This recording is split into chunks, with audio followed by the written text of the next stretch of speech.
الشيطان اللعين الرجيم بسم الله الرحمن الرحيم الحمد لله الذي هدانا لهذا وما كنا لنهتدي لولا أن هدانا الله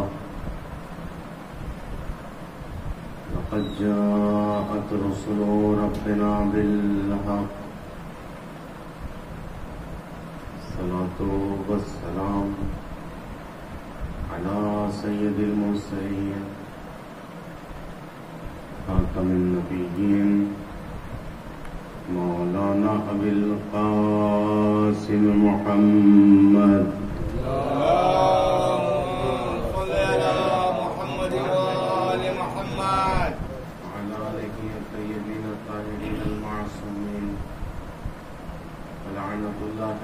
أعدائهم أجمعين من يومنا هذا إلى قيام يوم الدين أما بعد وقد قال الله تبارك وتعالى في القرآن الكريم بسم الله الرحمن الرحيم ومن يبتغي غير الإسلام دينا فلن يقبل منه وهو في الآخرة من الخاسرين صلوات اللهم صل على محمد وآل محمد. ارشاد رب العزت ہے قرآن مجید میں کہ جو کوئی شخص اسلام کے علاوہ کسی اور دین کو اختیار کرتا ہے تو وہ دین اس سے قبول نہیں کیا جائے گا اور آخرت میں وہ گھاٹا اٹھانے والوں میں سے ہوگا۔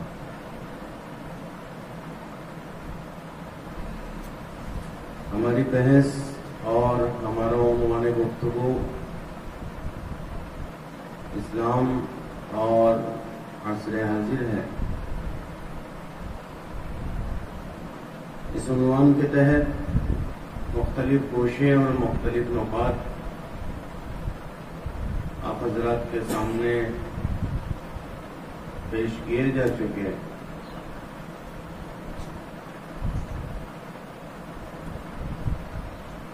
ایک وسیع و عریض بحث ہے کہ جس بحث کے ایک مرکزی نقطے کو ہم نے آپ کے سامنے پیش کیا۔ اس بحث کے بہت سے اطراف و جوانب ہیں اور بہت سے مسائل ہیں کہ جنہیں پیش کیا جا سکتا ہے۔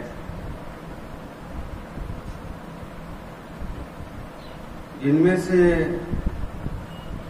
جن مسائل کو پیش کیا جا سکتا ہے ان مسائل میں سے ہم نے عصر حاضر سے ایک بہت عام اعتراض اور بہت شائع اعتراض کو آپ کے سامنے پیش کیا اور اسی کے ضمن میں اسلام کا مطمع نظر کیا ہے اس اعتراض کے بارے میں وہ بھی آپ کے سامنے کچھ حد تک بیان کیا۔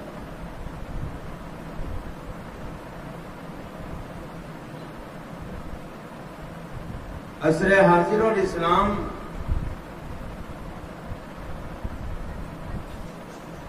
اس زمانے میں اسلام پر عمل کرنا اور کیا اسلام اس جدید زمانے کے تقاضوں کو پورا کرتا ہے یا نہیں کرتا ہے، یا یہ وہی دین ہے جو کافی قدیم و پرانا ہے اور اس کی تعلیمات اور اس کے احکامات اس زمانے سے تعلق رکھتے ہیں جو آج کے زمانے میں قابل تطبیق و قابل استفادہ نہیں ہے، یا نہیں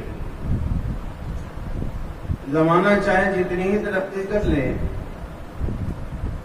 زمانہ چاہے کتنا ہی آگے بڑھ جائے، اس کے احکامات کل بھی کافی تھے، آج بھی کافی ہیں اور قیامت تک کے لیے کافی ہوں گے۔ وہ تمام چیزیں جسے بشریت کی ضرورت کہا جا سکتا ہے، وہ تمام چیزیں جو انسانوں کو درپیش آتی ہیں، ان تمام مسائل کا حل اس اسلام ناب مبین میں موجود ہے۔ جیسا کہ خود قرآن کا اعلان ہے کہ وَلَا رَطْبٍ وَلَا يَابِسٍ إِلَّا فِي كِتَابٍ مُبِينٍ، کہ خشکی اور تری کی کوئی ایسی چیز نہیں ہے جو کتاب مبین میں جمع نہ کر دی گئی ہو، کتاب مبین میں رکھ نہ دی گئی ہو۔ آپ کو خشکی کی بھی تمام چیزیں اس کتاب مبین میں مل جائے گی اور تری کی بھی تمام چیزیں اس کتاب مبین میں مل جائے گی۔ یہ خشکی و تری در حقیقت ایک استعارہ ہے۔ پروردگار کہنا چاہتا ہے کہ کائنات کا کوئی ایسا مسئلہ، کائنات میں کوئی ایسا حکم، کائنات میں کوئی ایسی چیز نہیں ہے جو پردہ غماز میں رہ جائے اور اسلام نے اسے بیان نہ کیا ہو۔ تمام چیزیں کتاب مبین میں ہے، مگر مسئلہ یہ ہے کہ کتاب مبین کے ساتھ پروردگار عالم نے امام مبین کو بھیجا۔ کتاب مبین کے ساتھ پروردگار عالم نے امام مبین کو بھیجا کہ جب تک، اور بارہا رسول اکرم نے اعلان کیا کہ انی تارک فیکم الثقلین کتاب اللہ وعترتی اہل بیتی ما ان تمسکتم بہما لن تضلوا بعدی۔ کہ اگر تم گمراہ نہیں ہونا چاہتے یعنی کیا؟ گمراہی سے کیا مراد ہے؟ گمراہی سے مراد یعنی اگر تمہیں اسلام کے احکامات سے آشنا ہونا ہے، اگر تمہیں اسلام پر ثابت قدم رہنا ہے، اگر تمہیں زمانے کے ساتھ ساتھ چلنا ہے، اگر تمہیں عصر کے تقاضوں کو پورا کرنا ہے، تو پھر بہما اتصال بہما، تو پھر تمہیں ان دونوں کو ساتھ ساتھ لے کر چلنا ہوگا، کتاب مبین و امام مبین۔ کہ اگر ان دونوں میں سے کسی ایک کا بھی ساتھ چھوٹ گیا تو تم گمراہ ہو جاؤ گے، تم ضلالت میں پڑ جاؤ گے۔ تو دو چیزیں آئیں ہدایت کے لیے، اور ہر عقل مند انسان جب کوئی طبیب حاذق کسی چیز کو مریض کے لیے تجویز کرتا ہے تو مریض اس میں اپنا اجتہاد ناقص شامل نہیں کرتا۔ یعنی آپ جائیں کسی طبیب حاذق کے پاس، کسی ڈاکٹر کے پاس، وہ آپ کو دو دوا لکھ کر دیں کہ یہ دونوں دوا ایک ساتھ آپ کو استعمال کرنی ہے۔ آپ آئیں اپنے گھر پر، اور چونکہ علم زدہ آپ کا ذہن ہے، آپ اجتہاد کریں کہ ان دونوں میں سے مجھے کوئی ایک دوا لینی ہے۔ ڈاکٹر نے کہا کہ دونوں لینا، آپ اجتہاد کریں کہ نہیں دونوں میں سے ایک لینی ہے، تو کیا آپ صحیح ہو پائیں گے؟ آپ کا مرض ٹھیک ہوگا؟ کہے طبیب نے جب کہہ دیا دونوں لینا تو ٹھیک ہوگے، تو پھر دونوں لینی پڑے گی۔ یہاں پر آ کے کوئی بھی شخص اجتہاد نہیں کرتا کہ میں دونوں میں سے ایک لے لیتا ہوں اور ایک کو چھوڑ دیتا ہوں۔ تو جب بات اپنے جسم کی ہو تو انسان وہاں اجتہاد نہیں کرتا، مگر بات جب روح کی آ جاتی ہے اور رسول نے دو دوا تمہارے لیے تجویز کر دی کہ کتاب بھی لینی ہے اور اطرت بھی لینا ہے، تو یہاں کیوں اجتہاد کر رہے ہو کہ ہم کتاب لے لیں، اطرت کو چھوڑ دیں، یا اطرت لے لیں اور کتاب چھوڑ دیں؟ نہ کتاب کو چھوڑ کر اطرت تمہارے کام آئے گی، نہ اطرت کو چھوڑ کر کتاب تمہارے کام آئے گی۔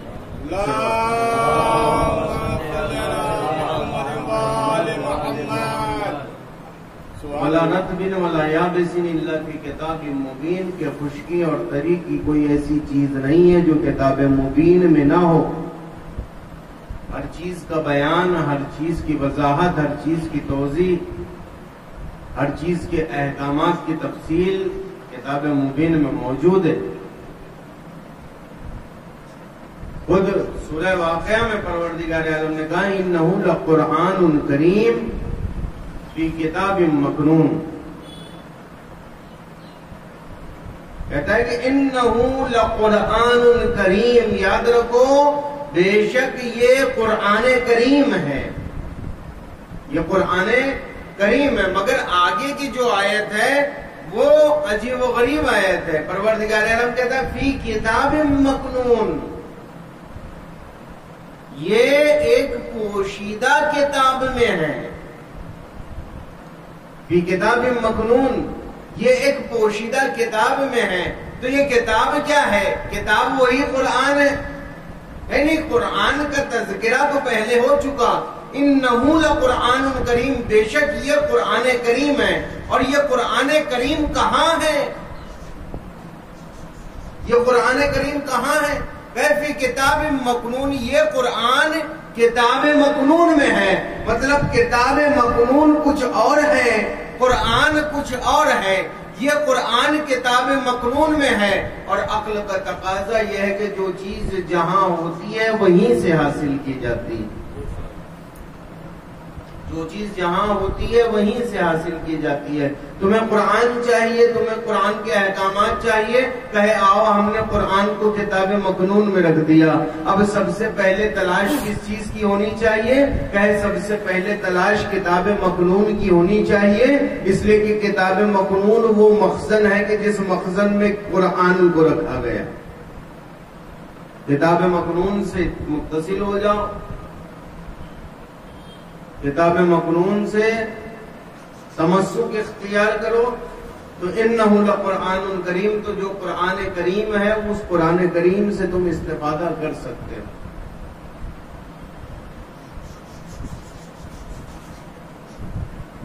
ہاں، اب جب انسان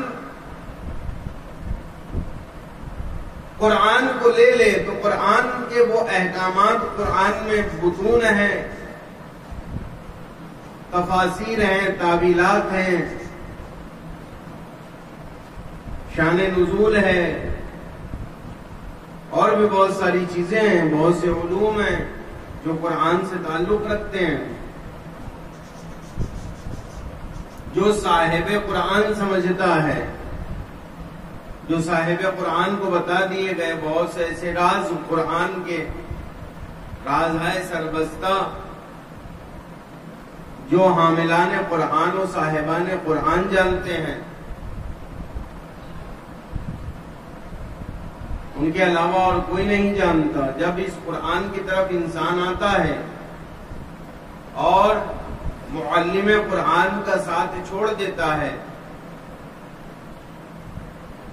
تو پھر مسائل درپیش ہوتے ہیں۔ آج عالم اسلام میں دیکھیں دو گروہ ہو گئے، جنہوں نے مقتضیات زمانہ کا ساتھ دیا، جنہوں نے تقاضائے زمانے کا ساتھ دیا، یعنی جنہوں نے اپنے آپ کو زمانے کے دھارے پر چھوڑ دیا، اسلام کے احکامات کی پرواہ نہیں کی، وہ سو کالڈ ماڈرن ہو گئے۔ انہوں نے ماڈرنزم کو اختیار کر لیا، اور وہ افراد جنہوں نے کہا کہ نہیں، چاہے زمانہ کتنی ہی ترقی کر لے، ہم زمانے کا ساتھ نہیں دیں گے، اسلام کے احکامات ثابت ہیں اور جو اسلام کہتا ہے ہم اسی پر عمل کریں گے، کچھ افراد وہ ہو گئے۔ مثلا بہت سے فرقے بن گئے۔ سب سے پہلا فرقہ جو اقتضائے زمانہ و مقتضیات زمانے کا ساتھ نہیں دے پایا، جنہوں نے تقاضۂ زمانہ و تقاضۂ حالات کو نہیں سمجھا، ان میں پہلا گروہ خوارج کا، یہ خوارج نکلے۔ خوارج کے بعد علم کلام میں دو گروہ ہو گئے، ایک گروہ اشاعرہ بن گیا، ایک گروہ معتزلہ ہو گیا۔ پھر جب زمانہ اور آگے بڑھا تو ایک گروہ اور بن گیا بنام اخباری۔ یہ تمام گروہ اصل میں راستہ بھٹکے ہوئے ہیں، انہوں نے اصل میں مقتضیات زمانہ اور تقاضائے زمانہ کو سمجھا ہی نہیں۔ اصل میں سمجھنا یہ تھا، انہوں نے یہ کہا کہ بھائی زمانہ تو بہت تیزی سے جا رہا ہے، اسلام تو نہیں چل رہا، اسلام کے احکامات تو ثابت ہیں، جیسا کہ میں بارہا کہہ رہا ہوں کہ حلال محمد حلال الی یوم القیامہ وحرام محمد حرام الی یوم القیامہ۔ یہ انہوں نے کہا کہ اب جو حلال ہے وہ حلال ہوگا، جو حرام ہے وہ حرام ہوگا۔ ظاہر بین افراد جنہوں نے صرف ظاہر کو دیکھا، باطن کو نہیں دیکھا، جو ظاہر دیکھ رہے ہیں باطن کو نہیں دیکھ رہے ہیں۔ قرآن کی آیت کا ظاہر کچھ کہتا ہے، باطن کچھ کہتا ہے، ہر آیت ظاہر پر منطبق نہیں کی جاتی۔ اللہ علی العرش استوى وللہ العرش، یہ تمام آیتیں جن کا اطلاق ظاہر پر نہیں کیا جا سکتا، یہاں آپ مجبور ہیں بطن قرآن سے استفادہ کرنے کے لیے۔ لیکن یہ ظاہر بین افراد تھے، انہوں نے ظاہر دیکھا اور جس کی وجہ سے یہ افراد راستے سے بھٹک گئے، گمراہ ہو گئے، ہلاک ہو گئے۔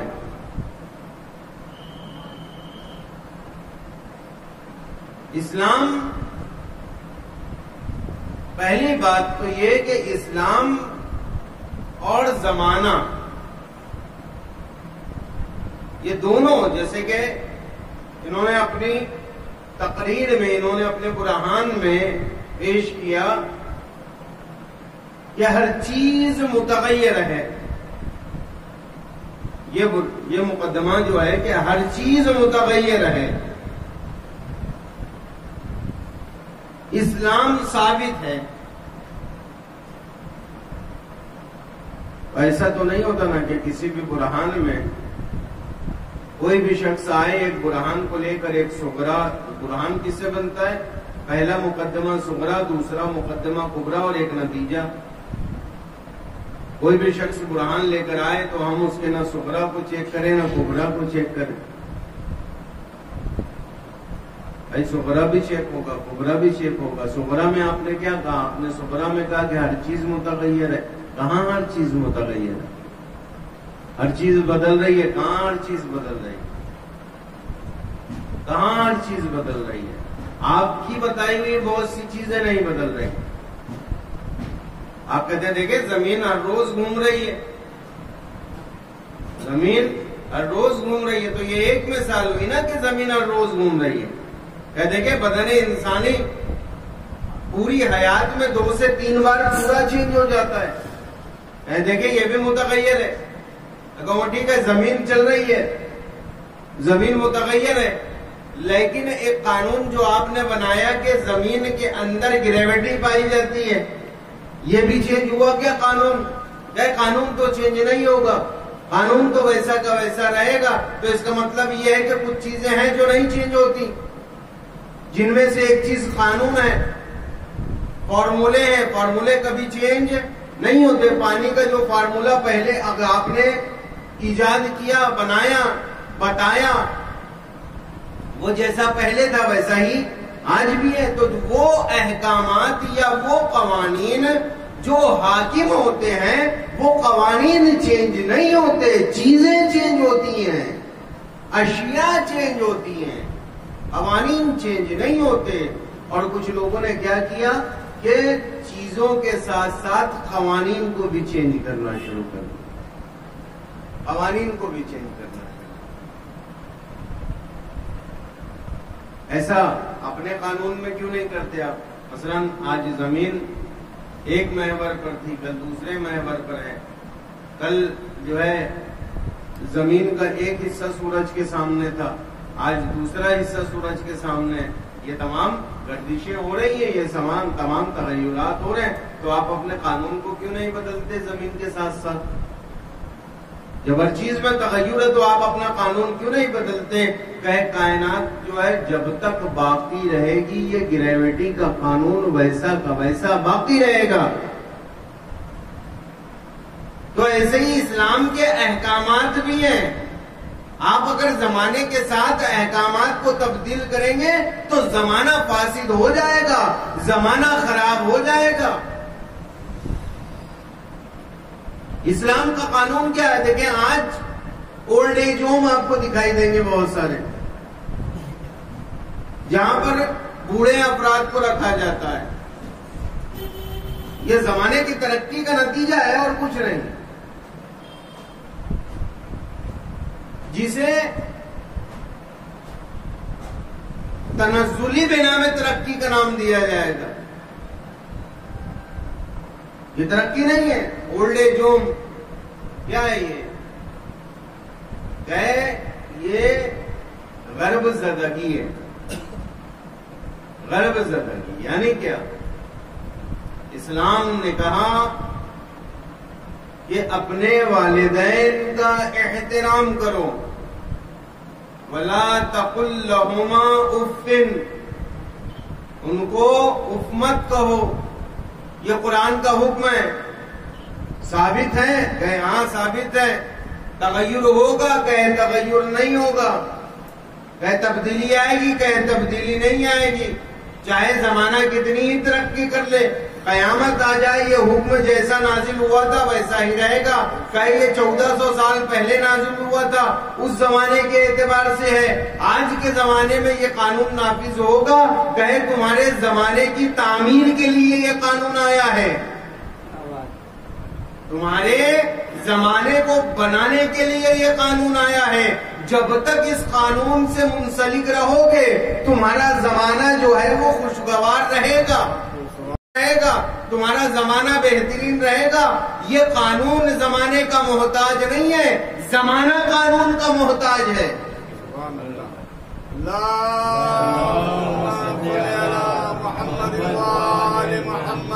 زمانہ قانون کا محتاج ہے. یہ قانون تو ایسا بنا دیا پروردگار عالم نے کہ جہاں جہاں اسلام کے ماننے والے ہیں اور احکامات پر عمل کرتے ہیں وہاں وہاں کے والدین کو در بدر کی ٹھوکریں نہیں کھانی پڑتی.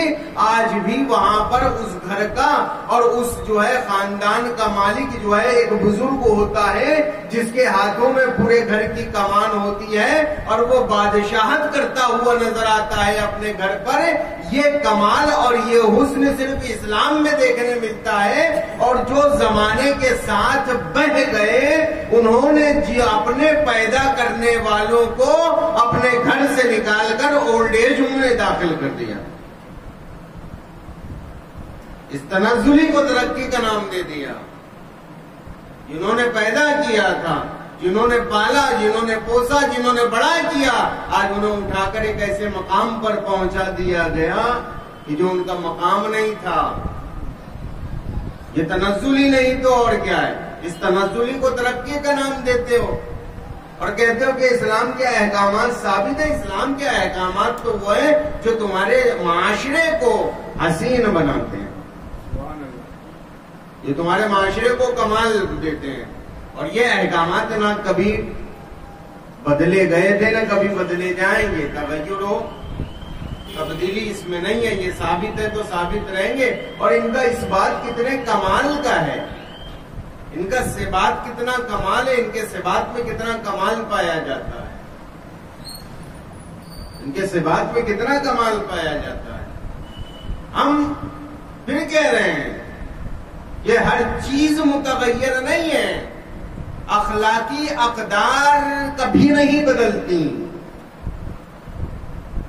اخلاقی ویلوز کبھی نہیں چینج ہوتی.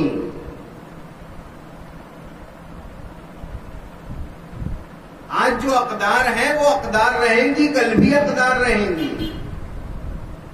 بہت سی چیزیں ہیں جو اقدار ہیں، اخلاقی اقدار تھوڑی بدلتی ہیں.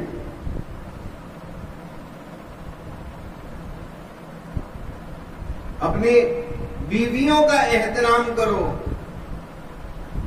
اپنی نظروں کو نیچی رکھو،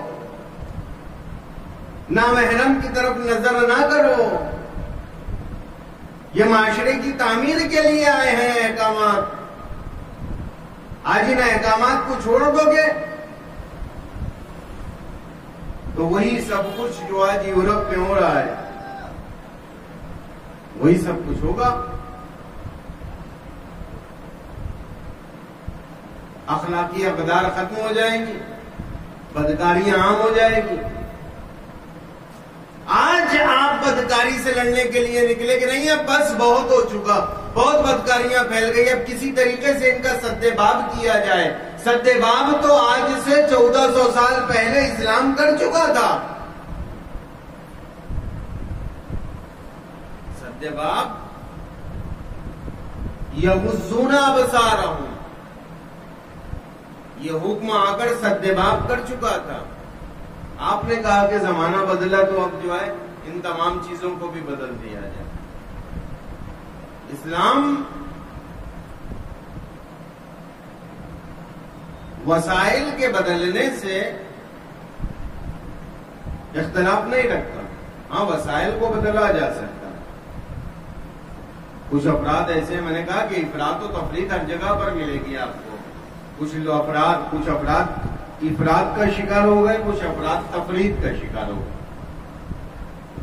جنہوں نے اب افراد کیا وہ کیا کہتے ہیں کہ نہ وسائل کو بدل لیں گے اور نہ احکامات کو بدلیں گے. ہم نے کہا احکام تھوڑی بدلنے کہہ رہے ہیں، وسائل تو بدلے جا سکتے ہیں. ہم کچھ نہیں بدلیں گے، کچھ نہیں بدلے گا، جو جیسا ہے ویسا.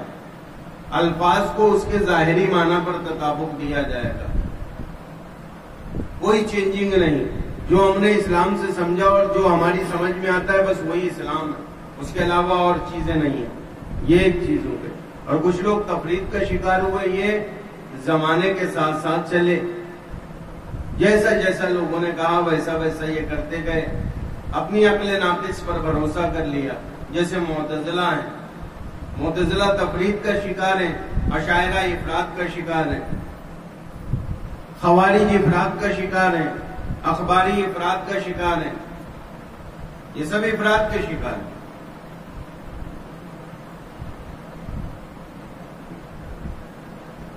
ائمہ کا حکم پہلے سے رہا ہر مسئلے میں، امت وسط، درمیانی راستہ. چاہے وہ کوئی مسئلہ ہو، درمیانی راستہ نکال کر اور حق کا راستہ نکال کر صراط مستقیم ہمیں بتایا ائمہ اہل بیت علیہم السلام نے.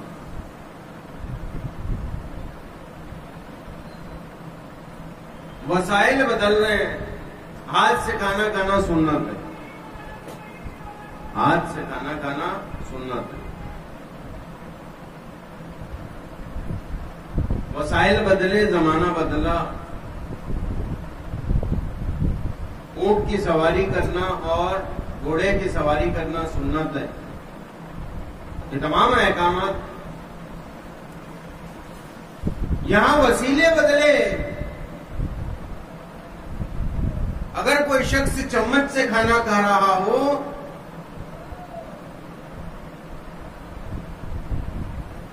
تو کیا یہ خلاف سنت ہو گیا؟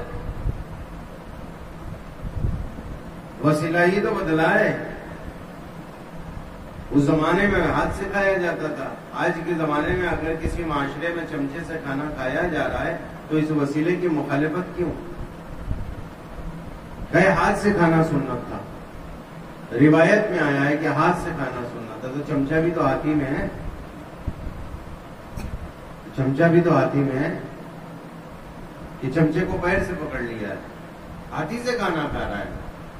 ایک وسیلہ درمیان میں اور بڑھ گیا. یہ کون سمجھاتا ہے؟ یہ نائب امام سمجھاتے ہیں. یہ کون سمجھاتا ہے؟ جو امام کے ورثہ دار ہوتے ہیں. آپ نے راستے ہی کو چھوڑ دیا، آپ نے صراط کو ہی چھوڑ دیا، آپ نے صراط مستقیم کو چھوڑ دیا، تو کہاں کہاں اٹکو کے کہے چمچوں میں اٹک جاؤ، وسیلوں میں اٹک جاؤ. تم ایک چھوٹے سے مسئلے کو حل نہیں کر سکتے.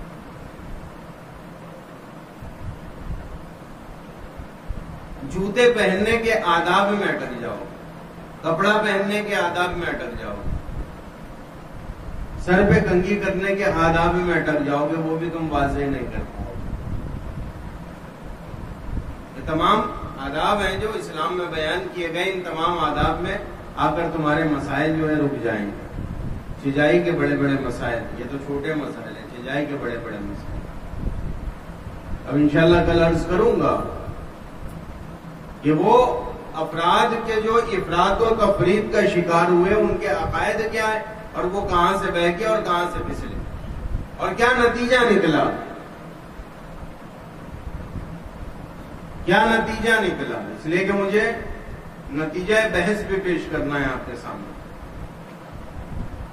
ان افراد کے بہکنے کا کیا نتیجہ نکلا.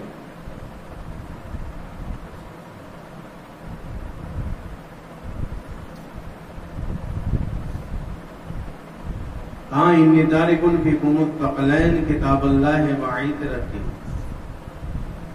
میں تم میں دو گراں قدر چیزیں چھوڑے جا رہا ہوں. کتاب خدا ہے، گراں قدر چیزیں دی ہیں، کتاب خدا اور اہل بیت علیہم السلام. عطرتی میری عطرت. ماں یعنی جب تک تم ان سے وابستہ رہو گے، بہما یعنی ان دونوں سے، لن تضلوا، تم گمراہ نہیں ہوں گے. اور دوسرے مقام پر رسول اسلام کو کہا گیا، مخاطب کیا گیا کہ قل اے رسول آپ کہہ دو ان زمانے والوں سے، ان افراد سے کہ لا اسألکم، کہ میں تم سے کوئی سوال نہیں کر رہا ہوں، الا المودۃ فی القربى، مگر یہ کہ تم میرے قرابت داروں سے محبت کرنا، تم میرے قرابت داروں سے مودت اختیار کرنا. کیا مودت اور کیا محبت اختیار کی گئی؟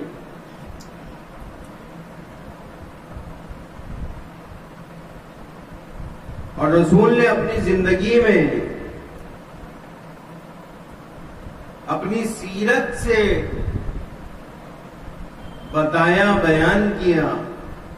کبھی حسنین کو کاندھوں پر سوار کر کے بتایا، کبھی حسنین کے لیے ناقہ بنے،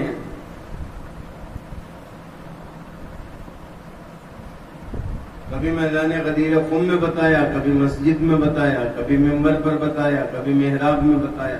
ہر جگہ پر مقام اہل بیت بیان ہو رہا ہے، ہر جگہ پر مودت کا حکم دیا جا رہا ہے، ہر جگہ پر محبت کا حکم دیا جا رہا ہے. دیکھو ان سے محبت کرنا، دیکھو ان سے محبت کرنا.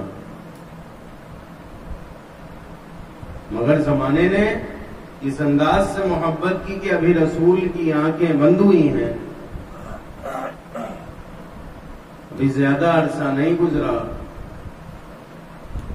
وہ دروازہ جس دروازے پر آ کر ملائک بھی دق الباب کیا کرتے تھے، وہ دروازہ جس دروازے کے باہر